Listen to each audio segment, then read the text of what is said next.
A few days later, some enthusiasts came. On their last afternoon, they went to the China Clay Works. Edward found it hard to start the heavy train. "Did you see him straining?" asked Henry. "Positively painful," remarked James. "Just pathetic," grunted Gordon. "He should give up and be preserved before it's too late." "Shut up," burst out Duck. "You're all jealous. Edward's better than any of you." "You're right, Duck," said Boko. "Edward's old, but he'll surprise us all." Bill and Ben were delighted with their visitors. They loved being photographed and took the party to the workings in a brake van special. On the way home, however, the weather changed. Wind and rain buffeted Edward. His sanding gear failed, his wheels slipped, and his fireman rode in front, dropping sand on the rails by hand. "Come on! Come on! Come on!" panted Edward breathlessly. "This is dreadful!" But there was worse to come. Before his driver could check them, his wheels slipped fiercely again and again. With a shrieking crack, something broke and battered his frame and splashes up and out of shape.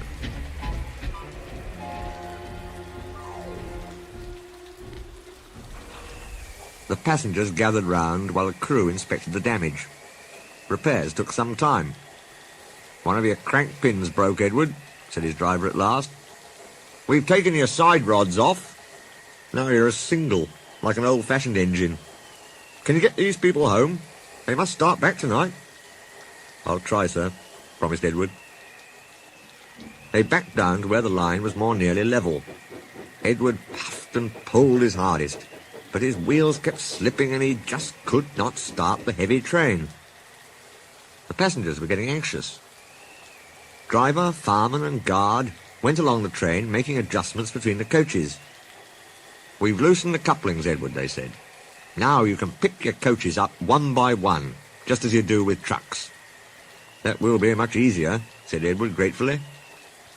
So, with the fireman sanding carefully in front, the driver gently opened the regulator. "Come on," puffed Edward. He moved cautiously forward, ready to take the strain as his tender coupling tightened against the weight of the first coach.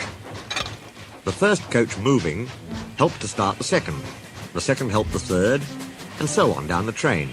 "I've done it! I've done it!" puffed Edward, his wheels spinning with excitement. "Steady, boy," warned his driver, skillfully checking the wheel slip. "Well done, boy. You've got 'em! You've got 'em!" And he listened happily to Edward's steady beat as he forged slowly but surely up the hill. The passengers were thrilled. Most had their heads out of the windows. They waved and shouted, cheering Edward on. The fat controller paced the platform. Henry, with the special train, waited anxiously too. Then, battered, weary but unbeaten, Edward steamed in. The fat controller stepped angrily forward. He pointed to the clock. The excited passengers swept him aside. They cheered Edward, his driver and fireman to the echo before rushing off to get in Henry's train. Henry steamed away to another storm of cheers, but not before everyone knew Edward's story. Edward went thankfully to the shed, while Duck and Boko saw to it that he was left in peace. Gordon and James remained respectfully silent.